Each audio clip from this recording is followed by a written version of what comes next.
ছাত্ৰীসকল আমি ইয়াৰ পূৰ্বৱৰ্তী পাঠদান কাৰ্যসূচী সমাস কি সমাস কেনেকৈ তোমালোকে পঢ়িব লাগিব আৰু সমাসৰ এটা গুৰুত্বপূৰ্ণ ভাগ দ্বন্দ্ব সমাস সম্পৰ্কে কিছু ধাৰণা ল'বলৈ চেষ্টা কৰিছিলোঁ। আজি মই সমাসৰ যি আন দুটা ভাগ দ্বিগু সমাস আৰু কৰ্মধাৰয় সমাস সম্পৰ্কে তোমালোকক কিছু আভাস দিবলৈ চেষ্টা কৰিম। এতিয়া প্ৰথম আমি আহোঁ দ্বিগু সমাসলৈ। দ্বিগু সমাসৰ মই প্ৰথমতে উদাহৰণৰ পৰাই যাওঁ। ইয়াত মই দ্বিগু সমাসৰ কেইটামান উদাহৰণ উল্লেখ কৰিছোঁ, মই সেইকেইটা কৈ দিছোঁ। পঞ্চনদ এইটো হৈছে সমস্ত পদ, আৰু এই পঞ্চনদ শব্দটো বা সমস্ত পদটোৰ যেতিয়া আমি সমাস বাক্য কৰিম তেতিয়া আমি কি লিখোঁ যে পঞ্চনদ পঞ্চ নদীৰ সমাহাৰ। তাৰপিছত আহিলে ত্ৰিকাল। এই ত্ৰিকাল সমস্ত পদ, এইটো সমস্ত পদ যিটো সমস্ত পদ তোমালোকক পৰীক্ষাত দিয়ে। এই ত্ৰিকাল সমস্ত পদটো যেতিয়া আমি সমাস বাক্য কৰিবলৈ গ'লোঁ আমি কি দিলোঁ ত্ৰিকালৰ সমাহাৰ। ঠিক সেইদৰে সপ্তাহ, এইটো সমস্ত পদ। এই সমস্ত পদটোৰ যেতিয়া আমি সমাস বাক্য কৰিলোঁ সি হ'ল সপ্ত অহৰ সমাহাৰ। ঠিক সেইদৰে নৱৰত্ন। নৱৰত্ন সমস্ত পদটোৰ যেতিয়া আমি সমাস বাক্য কৰিলোঁ সেইটো হ'ল নৱৰত্নৰ সমাহাৰ। এতিয়া এটা কথা হয়তো তোমালোকে লক্ষ্য কৰিছা যে চাৰিটা উদাহৰণ মই দিছোঁ, আৰু সেই গোটেই চাৰিওটা উদাহৰণতে দুটা আমি বিশেষ ধৰণৰ বৈশিষ্ট্যসূচক কথা লক্ষ্য কৰিছোঁ। সেইকেইটা হৈছে কি, প্ৰথম কথা যে গোটেই চাৰিটা শব্দতে একোটা সংখ্যা সোমাই আছে, এটা সংখ্যাবাচক শব্দ সোমাই আছে। পঞ্চনদ, পঞ্চ মানে ৫ এটা সংখ্যা। ত্ৰিকাল, ত্ৰি মানে হৈছে ৩ এটা সংখ্যা। সপ্তাহ, সপ্তাহ মানে হৈছে সপ্ত মানে ৭ এটা সংখ্যা। নৱৰত্ন, নৱ মানে হৈছে ৯ এটা সংখ্যা। অৰ্থাৎ দ্বিগু সমাস হৈছে এনেকুৱা এটা সমাস যিটো সমাসত সমস্ত পদটোত এটা সংখ্যাবাচক শব্দ থাকিব। সেই সংখ্যাবাচক শব্দটো বা সেই সমস্ত পদটো যেতিয়া আমি সমাস বাক্য লিখিবলৈ যাম তেতিয়া সেই যিটো সংখ্যা আমি পাইছিলোঁ সমস্ত পদত সেই সংখ্যাটো প্ৰথম আমি বহাব লাগিব। তাৰপিছত শব্দটোৰ যিটো বিশেষণবাচক যিটো শব্দ সেইটো আমি কৰিব লাগিব, আৰু শেষত আমি কি কৰিম এটা বিশেষ শব্দ সমাহাৰ, সেই সমাহাৰ শব্দটো আমি উল্লেখ কৰিছোঁ। কাৰণ আমি যদি অৰ্থৰ ফালৰ পৰা চাবলৈ যাওঁ পঞ্চনদ বুলি কিয় কোৱা হৈছে, কাৰণ পঞ্চ মানে হৈছে ৫, ৫খন নদীৰ সমষ্টি, সমষ্টি মানে হৈছে সমাহাৰ। ৫খন নদী লগ লাগি আমি পঞ্চনদী বুলি কৈছোঁ, গতিকে ৫খন নদীৰ এটা সমাহাৰ বা সমষ্টি, গতিকে আমি সমস্ত পদটো কোৱা হৈছে পঞ্চনদ। ঠিক সেইটো ত্ৰিকাল বুলি কিয় কোৱা হ'ল, ত্ৰি মানে হৈছে ৩, ইয়াত এটা সমষ্টি বুজাইছে, ৩টা কালৰ সমাহাৰ বা সমষ্টি, ৩টা কাল লগ লাগি ত্ৰিকাল হৈছে। ঠিক সেইদৰে সপ্তাহ, আমি সপ্তাহ বুলি কিয় কওঁ, কাৰণ সেই সপ্তাহটোত ৭টা দিন সন্নিৱিষ্ট হৈ থাকে, অৰ্থাৎ ৭টা দিনৰ সমষ্টি হৈছে সপ্তাহ। গতিকে আমি সপ্তাহ সমাস বাক্যত আমি প্ৰথম সপ্ত শব্দটো লিখিলোঁ, সংখ্যাবাচক শব্দ লিখিলোঁ, তাৰপিছতে আমি বিশেষণবাচক শব্দটো লিখিছোঁ অহ মানে হৈছে দিন, আৰু ৭টা দিনৰ যিটো সমষ্টি গতিকে সমাহাৰ আমি লিখিছোঁ। তাৰপিছত আহিলে নৱৰত্ন। নৱৰত্ন বুলি কিয় কোৱা হ'ল, কাৰণ ৯টা ৰত্নৰ সমাহাৰেই হৈছে নৱৰত্ন। গতিকে নৱ সংখ্যাবাচক শব্দটো আমি প্ৰথম সমাস বাক্য লিখিলোঁ, লিখি আমি কি কৰিলোঁ তাৰপিছত বিশেষণবাচক শব্দটো লিখিলোঁ, লিখি তাৰপিছত কি কৰিলোঁ যিহেতু ই এটা নৱৰত্ন মানে ৯টা ৰত্ন লগ লাগিছে, লগ লাগি এটা সমাহাৰ বা সমষ্টি বুজাইছে, গতিকে আমি নৱৰত্ন সমস্ত পদটোৰ সমাস বাক্য কৰিছোঁ যে নৱ বা ৯ ৰত্নৰ সমাহাৰ। গতিকে আমি এই চাৰিওটা উদাহৰণত যিটো একেধৰণৰ যিটো কথা সেইটো আমি লক্ষ্য কৰিলোঁ যে গোটেইকেইটা এটা সংখ্যাবাচক শব্দ থাকিব। সেই সংখ্যাবাচক শব্দটো ২, ৩, ৪, ৫ যিকোনো হ'ব পাৰে, ২ বা তাতকৈ অধিক যিকোনো সংখ্যাবাচক শব্দ হ'ব পাৰে, আৰু সেই সংখ্যাবাচক শব্দটো ব্যৱহাৰ হোৱাৰ লগতে আৰু এটা যিটো গোটেইকেইটাত আমি দেখিছোঁ বিশেষ বৈশিষ্ট্যসূচক শব্দ সেইটো হৈছে সমাহাৰ শব্দটো আমি দ্বিগু সমাসত ব্যৱহাৰ কৰিম। গতিকে এতিয়া আমি এই কথাটোৰ পৰা বা এই উদাহৰণকেইটাৰ পৰা আমি দ্বিগু সমাহাৰ সংখ্যা বৰ সহজভাৱে নিৰ্ধাৰণ কৰিব পাৰোঁ যে ২টা বা তাতকৈ অধিক যদি সংখ্যাবাচক শব্দ থাকে আৰু সেই সংখ্যাবাচক শব্দ যদি আন পদৰ লগ হৈ সমাস হয় তেতিয়াহ'লে তাকে আমি বা এটা সমাহাৰ বা সমষ্টি বুজাব, আৰু তেতিয়া আমি তাক কি বুলি ক'ম দ্বিগু সমাস বুলি ক'ম। অৰ্থাৎ সংখ্যাবাচক শব্দ ব্যৱহাৰ হ'ব, সেই সংখ্যাবাচক শব্দটো কাৰ লগত ব্যৱহাৰ হ'ব, আন পদৰ লগত ব্যৱহাৰ হ'ব, ব্যৱহাৰ হৈ কি কৰিব সি এটা সমাহাৰ বা সমষ্টি বুজাব, আৰু সেইটোকে কোৱা হয় দ্বিগু সমাস। মই ইয়াত দ্বিগু সমাসৰ সংজ্ঞাটো এনেধৰণে নিৰ্ধাৰণ কৰিবলৈ চেষ্টা কৰিছোঁ যে যি সমাসত ২টা বা তাতকৈ অধিক সংখ্যাবাচক শব্দৰ লগত আন পদৰ সমাস হৈ সমাহাৰ বা সমষ্টি বুজায় তাকে দ্বিগু সমাস বোলে। গতিকে পৰীক্ষাত তোমালোকক যেতিয়া দিব সমস্ত পদটো যেতিয়া তোমালোকক যিহেতু প্ৰথম পৰীক্ষাত সমস্ত পদটোৱে সদায় দিয়া হয়, গতিকে তোমালোকে সমস্ত পদটো দেখাৰ লগে লগে তোমালোকে এটা কথা চিন্তা কৰিবা যে সেই শব্দটোৱে আচলতে কি বুজায়। সিদিনাখন ইয়াৰ পূৰ্বৱৰ্তী শ্ৰেণীত আমি দ্বন্দ্ব সমাহ আলোচনা কৰিছিলোঁ। দ্বন্দ্ব সমাহতো আমি তেনেকৈ এটা বিশেষ বৈশিষ্ট্যসূচক কথা পাইছিলোঁ যে দুটা শব্দ ব্যৱহাৰ হ'ব আৰু যি দুটা শব্দৰ অৰ্থই প্ৰধান হৈ দেখা দিব, কোনোটোৱে গৌণ নহয়, সেইটো আছিল দ্বন্দ্ব সমাহ। আৰু দ্বন্দ্ব সমাহৰ এটা বিশেষ শব্দ আমি পাইছিলোঁ যে দ্বন্দ্ব সমাহৰ সমাস বাক্যত সদায় আৰু ব্যৱহাৰ হয় আৰু সমস্ত পদটো দুটা অৰ্থ থকা দুটা শব্দ সূচাব। গতিকে আমি সেই দ্বন্দ্ব সমাহত যিদৰে এটা বিশেষ বৈশিষ্ট্যসূচক কথা পাইছিলোঁ, ঠিক সেইদৰে দ্বিগু সমাহতো আমি বিশেষ বৈশিষ্ট্যসূচক কথা আমি ইয়াতে পাইছোঁ। গতিকে তোমালোকে যদি পৰীক্ষাত সমস্ত পদটো দেখা যে সেই সমস্ত পদটো এটা সংখ্যাবাচক শব্দ বা সংখ্যা এটা তাতে আছে, তেতিয়াহ'লে তোমালোকে চকু মুদি সেইটো দ্বিগু সমাহ বুলি লিখিব পাৰা। আৰু যেতিয়া সেই সমস্ত পদটো যেতিয়া তোমালোকে সমাস বাক্য কৰিবলৈ যাবা, তোমালোকে সংখ্যাটো লিখিব লাগিব, লিখি তাৰপিছত যিটো শব্দ বিশেষ্যসূচক শব্দ আছে সেইটো লিখিব লাগিব, লিখি তোমালোকে এখন সমাহাৰটো লিখি দিলে হৈ গ'ল, কাৰণ সেইটো এটা সমষ্টি যিহেতু সি বুজাব।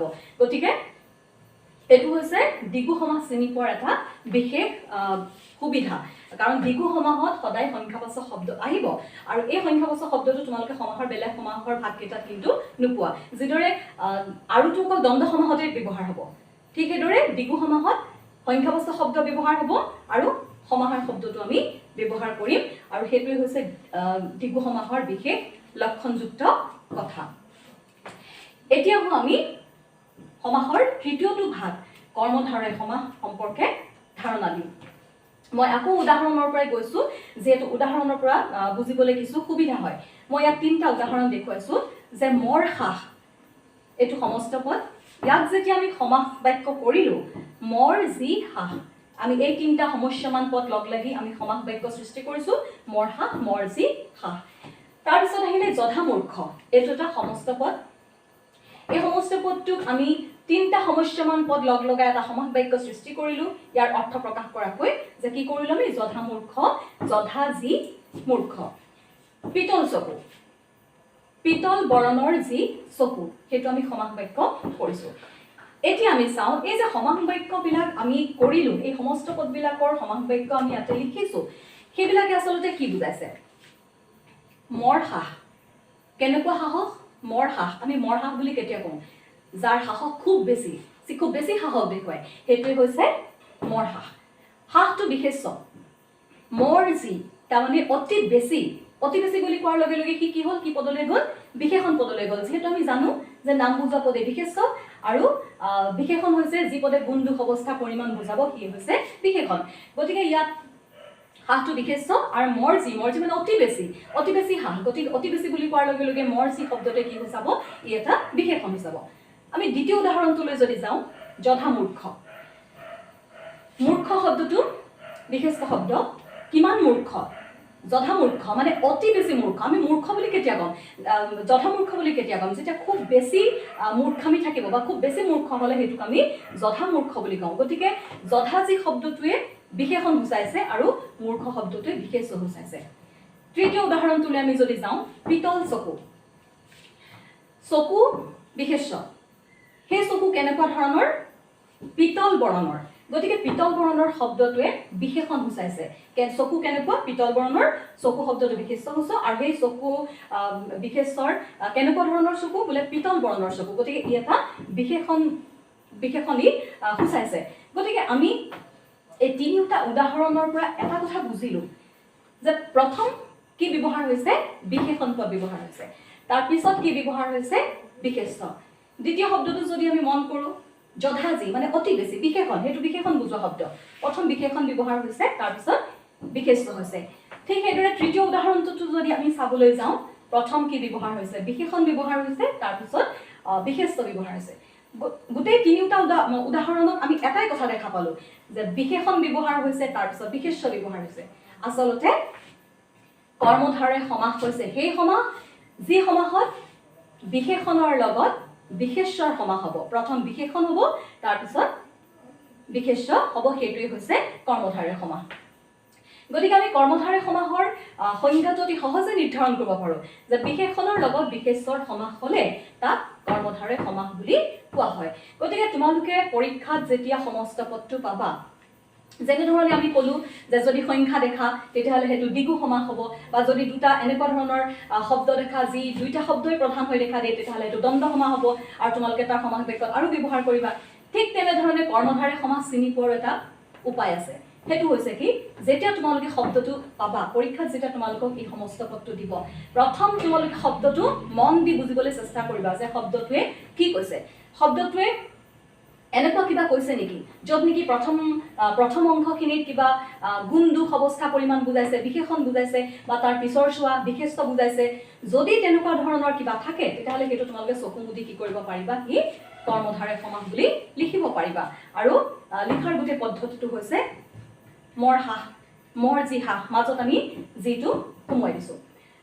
অৱশ্যে এটা আকৌ গুৰুত্বপূৰ্ণ কথা, এই যে আমি কৈছোঁ বিশেষণৰ লগত প্ৰথম বিশেষণ ব্যৱহাৰ হ'ব সদায়, তাৰপিছত বিশেষ্য হ'ব, কিন্তু কিছু ক্ষেত্ৰত সচৰাচৰটো এইটোৱে হয়, কিন্তু কিছু ক্ষেত্ৰত কেতিয়াবা এই কথাটোৰ বিপৰীত ধাৰণা এটাও দেখা যায়। এতিয়া কি ক্ষেত্ৰতনো কেতিয়াবা বিশেষণ প্ৰথমতে ব্যৱহাৰ নহয়, সেই কথাটো কিন্তু অকণমান চাবলগীয়া কথা। কাৰণ এই যিটো সংজ্ঞাটোতে আমি লিখিছোঁ যে বিশেষণৰ লগত বিশেষ্যৰ সমাস হয়, অৰ্থাৎ প্ৰথম বিশেষণ হ'ব, বিশেষণ তাৰপিছত বিশেষ্য হ'ব, কিন্তু কেতিয়াবা এই নিয়মৰ ব্যতিক্ৰমো হয়, কিন্তু খুব কম সাপেক্ষে। এতিয়া কেনেকুৱা ক্ষেত্ৰতনো সেই ব্যতিক্ৰমটো হয় সেইটো আমি আলোচনা কৰিম। তাৰ আগতে মই কৈছোঁ যে আমি দুই ধৰণৰ কৰ্মধাৰে সমাস পাওঁ। সেই দুই ধৰণৰ কৰ্মধাৰে সমাস হৈছে মধ্য পদলোপী কৰ্মধাৰয় সমাস আৰু অন্ত পদলোপী কৰ্মধাৰয় সমাস। মধ্য পদলোপী, লোপী মানে হৈছে লোপ পোৱা বা নাইকিয়া হৈ যোৱা, মধ্য মানে মাজ, অৰ্থাৎ মাজৰ পদটো নাইকিয়া হৈ যোৱা। মধ্য পদলোপীৰ অৰ্থ হৈছে মাজৰ পদটো নাইকিয়া হৈ যোৱা। এতিয়া মই এই ওপৰৰ উদাহৰণ কেইটালৈ মই আকৌ গৈছোঁ, যিহেতু মোৰ ঠাইৰ অভাৱ গতিকে মই নতুনকৈ লিখা নাই। মই এই উদাহৰণকেইটাৰ পৰাই মই মধ্য পদলোপী কৰ্মধাৰয়নো কি হয় সেইটো মই দেখুৱাবলৈ চেষ্টা কৰিম। আমি কৈছোঁ যে মধ্য পদলোপী মানে হৈছে মাজৰ পদটো নোহোৱা হৈ যোৱা। এতিয়া এই উদাহৰণ কেইটালৈ তোমালোকে মন কৰা। মৰ হাঁহ, সমস্ত পদটো আছিলে মৰ হাঁহ, সেই মৰ হাঁহৰ আমি সমাস বাক্য কৰিলোঁ মৰ যি হাঁহ, অৰ্থাৎ এই যিটো মাজৰ যি অংশ পদ সেইটো এই সমস্ত পদত কিন্তু নাইকিয়া হৈ গৈছে, অৰ্থাৎ ই এটা মধ্য পদলোপী কৰ্মধাৰয় সমাস, য'ত নেকি মাজৰ পদটো নাইকিয়া হৈ যাব, মধ্য পদটো নাইকিয়া হৈ যাব। ইয়াত মধ্য পদ হৈছে যি, সমস্ত পদত সেইটো নাইকিয়া হৈ যাব। ঠিক সেইদৰে আকৌ যদি আমি এইটো চাওঁ, পিতল চকু, পিতল চকু, ইয়াত সমস্ত পদটো আছিল পিতল চকু, সমাস বাক্য আমি কৰিলোঁ পিতল বৰণৰ যি চকু। ইয়াত আমি দেখিছোঁ যে এই বৰণৰ আৰু যি এই পদকেইটা কিন্তু সমস্ত পদত নাইকিয়া হৈ গৈছে, গতিকে ই এটা মধ্য পদলোপী কৰ্মধাৰয় সমাস। অৰ্থাৎ মধ্য পদলোপী কৰ্মধাৰয় সমাসত কি হয়, প্ৰথমতে বিশেষণেই হ'ব, তাৰপিছত বিশেষ্য হ'ব। আৰু ইয়াৰ উদাহৰণ হৈছে এই শব্দবিলাক, যিবিলাকত আমি মাজত যি ব্যৱহাৰ কৰিছোঁ বা অন্য ধৰণৰ কিছু ব্যৱহাৰ হয় আৰু সমস্ত পদত সেই মাজৰ অংশটো লোপ পায়, সেইটোৱে মধ্য পদলোপী কৰ্মধাৰয়। কিন্তু এতিয়া চাবলগীয়া কথা হৈছে অন্ত পদলোপী কৰ্মধাৰয় সমাসৰ ক্ষেত্ৰত। এই যে আমি এটা কথা কৈছিলোঁ যে কৰ্মধাৰয় সমাসত সদায় বিশেষণ হয়, তাৰপিছত বিশেষ্য হয়, কিন্তু এই সমাসটোৰ এই কৰ্মধাৰয় সমাসটোত সেই নিয়মৰ ব্যতিক্ৰম আমি দেখা পাওঁ। অন্ত পদলোপী কৰ্মধাৰয়, অন্ত মানে শেষ, অৰ্থাৎ শেষৰ পদটো নাইকিয়া হৈ যাব। তাৰ দুটা উদাহৰণ মই ইয়াত দেখুৱাইছোঁ। চন্দ্ৰ বদন, বদন মানে হৈছে মুখ, এই চন্দ্ৰ বদনৰ যেতিয়া আমি সমাস বাক্য কৰিম, মুখ চন্দ্ৰ বদন মানে মুখখন চন্দ্ৰৰ, মুখখনক চন্দ্ৰৰ লগত তুলনা কৰা হৈছে, অৰ্থাৎ মুখখন চন্দ্ৰৰ দৰে, গতিকে সেইটোৰ সমাস বাক্য আমি যেতিয়া কৰিলোঁ আমি বদন শব্দটো আমি আগত ব্যৱহাৰ কৰিব লাগিব। চন্দ্ৰ বদন, বদন চন্দ্ৰৰ নিচিনা, অৰ্থাৎ মুখখন চন্দ্ৰৰ নিচিনা, চন্দ্ৰটো মুখখনৰ নিচিনা নহয়, বদন চন্দ্ৰৰ নিচিনা বা বদন চন্দ্ৰৰ তুল্য শব্দটো আমি ব্যৱহাৰ কৰিব পাৰোঁ। মই সেইকাৰণে ব্ৰেকেটত দেখুৱাইছোঁ। গতিকে ইয়াত আমি দেখিছোঁ যে চন্দ্ৰ বদন, বদন চন্দ্ৰৰ নিচিনা, এই সমস্ত পদটোত কিন্তু এই সমাস বাক্যটোৰ এই নিচিনা বা তুল্য অংশটো ইয়াত লুপ্ত পাইছে, নোহোৱা হৈ গৈছে। আৰু এইটোৱে হৈছে অন্ত পদলোপী কৰ্মধাৰয় সমাস, য'ত অন্ত বা শেষৰ অংশটো লুপ্ত হৈ যায়। আৰু এটা উদাহৰণ আকৌ মই দেখুৱাইছোঁ, বিদ্যাসাগৰ। এই বিদ্যাসাগৰ মানে কি, বিদ্যাক কাৰ লগত তুলনা কৰা হৈছে, বিদ্যাসাগৰৰ দৰে বিশাল, গতিকে বিদ্যাক সাগৰৰ লগত তুলনা কৰা হৈছে। আৰু সেই অৰ্থত আমি যেতিয়া এই সমস্ত পদটোৰ সমাস বাক্য আমি কৰিবলৈ যাওঁ তেতিয়া আমি কি বহুৱাম যে বিদ্যাসাগৰৰ তুল্য বা নিচিনা। ইয়াতো আমি দেখিছোঁ যে সমস্ত পদটোত এই তুল্য শব্দটো নাই, এই তুল্য শব্দটো অন্ত্যপদ, এই অন্ত্যপদটো সমস্ত পদত কিন্তু লুপ্ত হৈছে বা নাইকিয়া হৈ গৈছে। গতিকে এই দুটা হৈছে অন্ত্যপদলোপী কৰ্মধাৰয় সমাসৰ উদাহৰণ। আৰু ইয়াতে আমি দেখিছোঁ এই যে নিয়মটো যেটো বিশেষণ আগত হয় বিশেষ্য পিছত হয়, সেই কথাটো ইয়াতে কিন্তু খাটা নাই, সেই নিয়মটো নাখাতে ইয়াত। কাৰণ আমি দেখিছোঁ যে ইয়াত বিশেষ্যহে আগত হৈছে, বিশেষ্য আগত হৈছে আৰু বিশেষণ পিছত হৈছে। কাৰণ বদন, বদন মানে হৈছে মুখ, বিশেষ্য শব্দ এইটো। সেই মুখখন কাৰ নিচিনা? মুখখন চন্দ্ৰৰ নিচিনা। গতিকে এইটো হৈছে বিশেষণ, কাৰ নিচিনা? চন্দ্ৰৰ নিচিনা, সেইটো বিশেষণ। আকৌ বিদ্যা, বিদ্যা বিশেষ্য। বিদ্যা কাৰ লগত তুলনা কৰা হৈছে? সাগৰৰ দৰে, সাগৰৰ দৰে বিশাল। গতিকে সি এটা বিশেষণ বুজাইছে। গতিকে আমি দেখিলোঁ যে প্ৰথম বিশেষ্য হৈছে, তাৰ পিছতহে বিশেষণ হৈছে। গতিকে কৰ্মধাৰয় সমাসৰ সংজ্ঞাৰ যিটো ধাৰণা, সেই ধাৰণাটো অন্ত্যপদলোপী কৰ্মধাৰয় সমাসৰ ক্ষেত্ৰত কিন্তু ব্যতিক্ৰম হয়। কিন্তু তথাপিও আমি যিটো সৰ্বসাধাৰণতে আমি যিটো দেখা পাওঁ যে বিশেষণ আগত হয় বিশেষ্য পিছত হয়, আমি সেই ধাৰণাটোকে আচলতে মানি লওঁ, যদিও অন্ত্যপদলোপী কৰ্মধাৰয় সমাসৰ ক্ষেত্ৰত ইয়াৰ ব্যতিক্ৰম হয়। গতিকে আমি কৰ্মধাৰয় সমাসৰ সংজ্ঞাত আমি সেই কথাটোৱে ক'ম যে বিশেষণৰ লগত বিশেষ্যৰ সমাস হ'লে তাক কৰ্মধাৰয় সমাস বুলি কোৱা হয়। গতিকে এতিয়া আমি আজি দুটা সমাস পালোঁ।